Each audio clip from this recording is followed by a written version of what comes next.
Then Allah subhanahu wa ta'ala tells him, Muhammad sallallahu alayhi wasallam, that you see these stories that we are mentioning of the previous prophets, for you, O Muhammad sallallahu alayhi wasallam, it is a point of comfort. It is a point of strengthening for you, so that you know that your brethren, the messengers who were before you, they went through similar problems just like you are facing today. وَكُلًّا نَقُصُّ عَلَيْكَ مِنْ أَنْبَاءِ الرُّسُلِ مَا نُثَبِّتُ بِهِ فُؤَادَكَ وَجَاءَكَ فِي هَذِهِ الْحَقُّ وَمَوْعِظَةٌ وَذِكْرَى لِلْمُؤْمِنِينَ. Allah says, every time we have mentioned the stories of those before you, O Muhammad sallallahu alayhi wasallam, it is there so that your heart can be strengthened as a point of comfort for you, knowing that those before you have also been through similar to what you are going through. May Allah subhanahu wa ta'ala, in the same way that He has granted a lesson for Muhammad sallallahu alayhi wasallam and a point of comfort, may He give us also lessons by reading the stories of the past nations, seeing what they were involved in and they were destroyed. You know, if petrol mixed with firewood makes a huge flame, or it made a huge flame last year, do we think that 10 years down the line, the one who mixes that petrol with the same firewood will not get a huge flame? That is being absurd.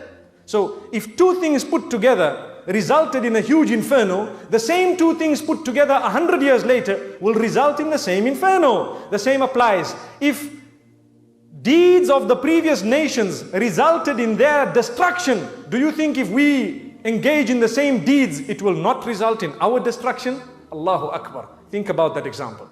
Then Allah subhanahu wa ta'ala commences one of the most beautiful surahs in the world, or in the Quran, one of the most beautiful surahs that have ever been mentioned on this globe or in creation. نَحْنُ نَقُصُّ عَلَيْكَ أَحْسَنَ الْقَصَصِ. We are now relating to you the best of stories. Why the best of stories? Why? Because almost everyone's life is directly or indirectly affected by Surah Yousaf. Let's start drawing examples. Allah subhanahu wa ta'ala starts off with a dream and He ends with the interpretation of that dream. And in the middle, there is another dream that is mentioned and its interpretation is also there. So the dream is إِذْ قَالَ يُوسُفُ لِأَبِيهِ يَا أَبَتِ إِنِّي رَأَيْتُ أَحَدَ عَشَرَ كَوْكَبًا وَالشَّمْسَ وَالْقَمَرَ رَأَيْتُهُمْ لِي سَاجِدِينَ. Oh my father, I have seen 11 stars, the sun and the moon prostrate to me. That was good news. The father was a Nabi, Yaqub alayhi salatu wasalam. He knew that this is some goodness. This means Allah will gather us all together one day. But he did not tell that to his son. Rather, he told his son, knowing that this is a great gift, لا تقصص رؤياك على إخوتك فيكيدوا لك كيدا. Don't relate this good news to your brothers, because they might plan and plot against you. They might become jealous of you. What do we learn from this? Those were the children of a Nabi. And something good, he told his son, don't tell the others. When something good happens to us, we don't even have to tell our family members sometime until we've achieved something. Sometimes we're planning to go somewhere. Who says that you have to inform everyone? No, it depends on how important that journey is. You don't have to always inform everyone of your next move. You don't have to tell them about your business deals. You don't have to tell them about anything. Ista'inu ala qada'i hawaijikum bil kitman. You should seek assistance in fulfilling your needs by being secretive to a certain extent. You don't have to tell everyone everything, because shaitan is bad. They might be good. Inna ash-shaytana lil-insani aduwwun mubin. Shaitan is an outright clear enemy against man. So even if a person does not want to be jealous, you find that sometimes shaitan puts in a spear, an arrow, interferes and makes a person jealous. May Allah subhanahu wa ta'ala not make us jealous. When a person has a child, for example, a little baby, for those who are newly married who have children, alhamdulillah, if the baby sleeps all night, you don't have to tell the whole world, you know what, that baby, mashallah, sleeps all night. From that night on, the baby might not sleep, because ayn and the evil eye might attack that baby. You can say, look, that's a normal child, you know, they sleep, you know how children sleep. So you haven't lied, alhamdulillah. At the same time, when something good happens, you don't have to tell everyone. And if you tell them, make sure they say MashaAllah in front of you. Don't be shy to say MashaAllah. Let them say it. So what? Alhamdulillah. We will save ourselves. In fact, even in the surah, we will see how Yaqub alayhi salatu wasalam was worried about the evil eye befalling the fact that he had children, huge, beautiful, handsome children, all walking together, united. He didn't want people to see that. So when they were entering Egypt later on, he told them enter separately. Why? So that people can't affect you with the evil eye. Allahu Akbar. The evil eye is true. The hadith says, Al-aynu haqqun. It is true. It can affect a person. May Allah subhanahu wa ta'ala protect us. But remember one thing, not every sickness that you have is the evil eye. Sometimes everything we have, people say, someone did magic on me, man. I don't understand. Someone is jealous of me, man. Sometimes it's just a health ailment. Maybe you've eaten a bit too fast and some gastric movements in the stomach and you think there is jadoo, or you think there is a little bit of magic that someone has engaged in. May Allah protect us. A little bit of Enos will do the trick, inshallah. So Allah subhanahu wa ta'ala is informing us here in Surah Yousaf that we need to know who to talk to and how to talk, what to tell, who to tell. Then this Nabi had these children, and these children, subhanallah, they were the children of the Anbiya. Nabi Yaqub alayhi salam, do you think he gave them an upbringing that was anything less than perfect?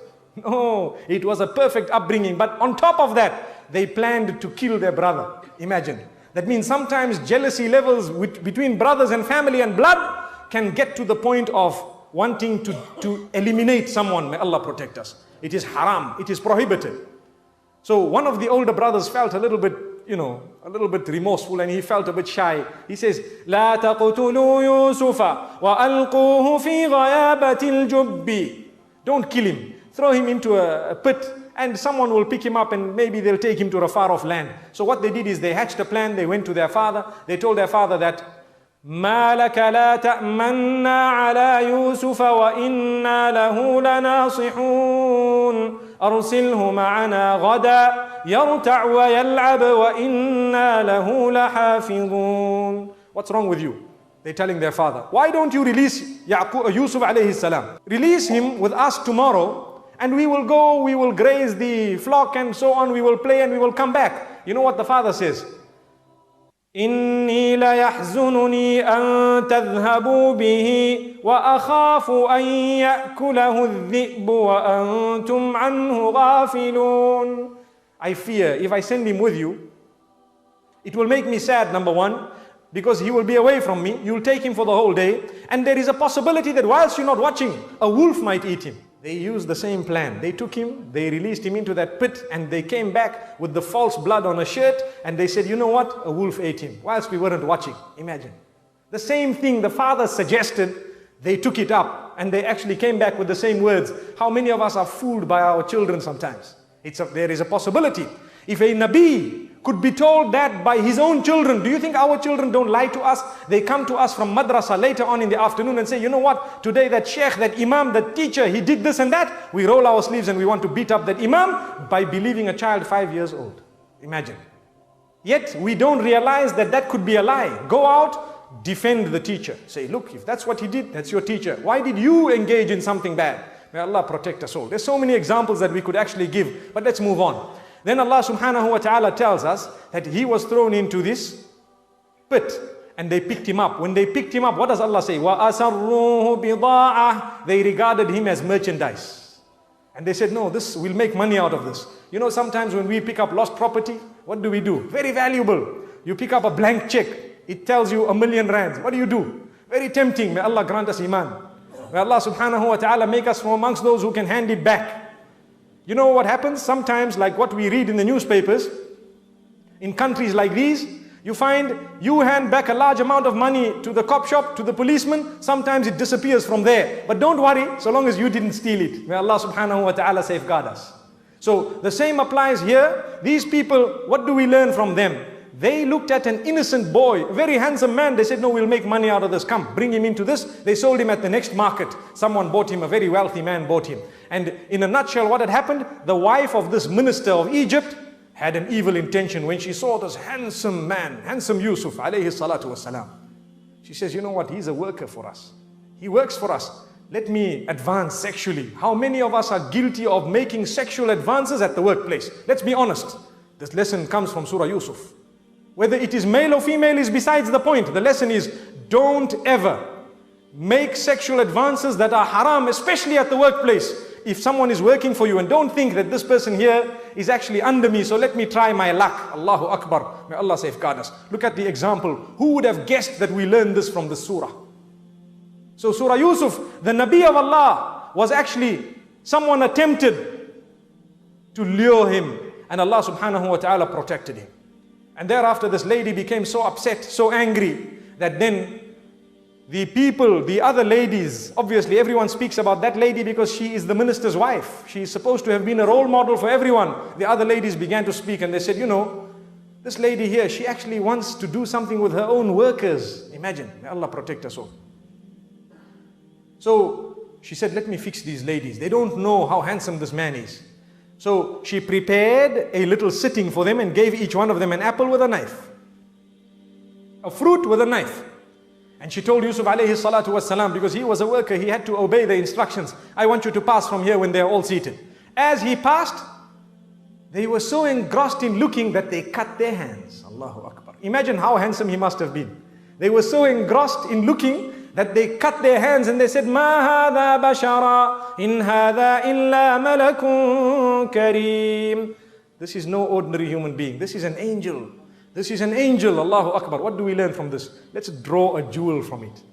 We learn from it that whenever our eyes and our gaze is not controlled and we happen to look at the opposite sex more than what we are allowed, in that case it will result in destruction of one way or another. Let me give you an example. Sometimes you're driving your motor vehicle and someone happens to pass quite good looking and you turn, you might bump the car in front of you. It can happen. Why? It's similar to cutting the hand. It will cause bodily harm, material harm. It will cause lots of harm. It's a fact. Sometimes if you engage in an act, you might end up with a huge disease. May Allah subhanahu wa ta'ala safeguard us. So this is a lesson to say, anyone who wants to follow that path, there is destruction coming your way. Do you know that we are taught by Rasulullah sallallahu alayhi wa sallam that when you have wealth, a salary at the end of the month or wealth, and there is no barakah in it, no barakah at all, ask yourself, you probably engaged in a sin. You're probably oiling some of your bad habits. Maybe casino, maybe gambling, maybe drinking, maybe nightclubs, maybe drugs, maybe a woman, maybe someone of the opposite sex. You need to pay money, you need to look after someone more than what Allah has shouldered upon you. How can there be barakah in your wealth? So if you find your money is running away quickly, leave the sins and you will find that 500 rands will last the whole month. You'll still have 450 inshallah. May Allah grant us barakah in our wealth. This is a very important lesson we learn from in Surah Yusuf as well. So from the jail term, he was made a minister and he was given a chance to cleanse himself because he refused to become the minister until he was allowed to ask the ladies a question, who was guilty, me or you? And they actually had to confess to say, you know what? We were the guilty ones, you were innocent. So whoever is accused falsely, Allah will give you the opportunity to clarify your name one day inshallah. If not today, then in the akhirah inshallah. Thereafter, Allah subhanahu wa ta'ala speaks about how the brothers had come to him begging him for food. Now look, what lesson do we learn from this? Those who plan the downfall of others, Allah subhanahu wa ta'ala will drop them lower than those whom they are planning the downfall of. To the degree that one day they might come begging to the same person that they had planned and plotted against at some point. So, two lessons. One is we should not plan and plot against someone else. Leave it to Allah. And two is when someone plans and plots against us, don't stress, don't grieve. The story of Yusuf alayhi salam is there as an example for myself and yourselves. So alhamdulillah, when they came, a long story occurred and thereafter it resulted in them being united with the whole family. And there are many stories. In fact, Yaqub alayhi salatu wasalam had lost his eyesight. And Yusuf alayhi salam says, take my shirt and go and drop it, go and give it to my father, his sight will come back. Thereafter Allah subhanahu wa ta'ala speaks about how the parents came together and everyone came together, and then the statement was made by Yusuf alayhi salam, Ya abati hadha ta'weelu ru'yaya min qabl. Oh my father, this is the interpretation of the dream that I had in the very beginning of the sun, the moon and the 11 stars. So the sun was depicting the father of the house. The moon was depicting the mother of the house, and we've got to listen to this carefully. And the stars were depicting the 11 children. If you take a look at the qualities of the sun, strong, powerful, it shines, everyone feels secure in the presence of the sun. We go out, we work, we earn sustenance, we come back, we feel so secure. Those are the qualities of the sun. Every father in every home needs to have the qualities that the sun outside has. He needs to give the warmth in the house, the sense of security, bring in the sustenance, make everyone feel secure and make them feel well. Don't we feel so good when the sun is out? We run around without any fear, alhamdulillah. Those are the qualities that Allah has kept in the sun. They are supposed to be in every successful father of every home. The moon, beautiful, you can look at it, mashallah, you can admire it. The moon, the light of the moon is solely derived from the sun. Do we know that? The brighter the sun, the more you see of the moon. So Allah subhanahu wa ta'ala has kept the example of the moon, the example of the successful mother in the house. The stars, who are the children, you don't see them during the daylight. If you look at the sun, you won't be able to see it directly. You will probably need some glasses. That is the respect of the father in the house. Not to say we shouldn't look at him, but we respect him. But when the moon is out, the stars are twinkling, mashallah. It shows the closeness of relation between the children and the mother. Alhamdulillah. Let's try and understand this example. It's a very deep example. And Allah subhanahu wa ta'ala is telling us, successful mothers, amazingly, they should be having the qualities of the moon. Can I give you one more jewel that we extract? The moon goes through a 28-day cycle, precisely. Some days it's not there, some days it's there. The same applies to a woman. She goes through a 28-day cycle. Some days she is there, some days she is not there. May Allah subhanahu wa ta'ala grant us the true understanding. Wallahi, when Allah gives an example, it is a perfect example that fits. And if we think that it is not a perfect example, we need to revisit our intellect, because the Creator cannot make a mistake. The stars, alhamdulillah, we've seen. Now let me tell you, and we want to end with this. Inshallah, I might mention one verse of Surah Al-Ra'd, seeing that I've taken a little bit more time because it's an interesting surah today. Very interesting. Allah subhanahu wa ta'ala gives us yet another example. When we mix the roles, when father wants to play role of mother and mother wants to play role of father, what happens? There is chaos and confusion. They are fighting. The children lose the most. Don't we agree? The children suffer the most, because these two have now confused their roles. So when the sun goes into the place of the moon goes into the place of the sun, we have an eclipse where you can see neither of them. Amazing. And what happens? The stars are nowhere to be seen when there is an eclipse. The same way, when we mix up our roles that Allah has given us, we have what is known as a social eclipse, chaos in the house. Allahu Akbar. May Allah subhanahu wa ta'ala save us from that sign of Qiyamah. In the same way that an eclipse is a sign of Qiyamah, we are supposed to be engaging in salah and istighfar and tawbah. When the eclipse is there outside, when there is a social eclipse in the house, that is also a sign of Qiyamah. We need to be engaging in istighfar and tawbah and salah until the condition returns to normal. That is Surah Yousaf. May Allah subhanahu wa ta'ala grant us understanding. We hope you will continue to enjoy our content. Don't forget to subscribe. And by pressing the bell next to the subscribe button, you will receive updates and notifications. Thank you.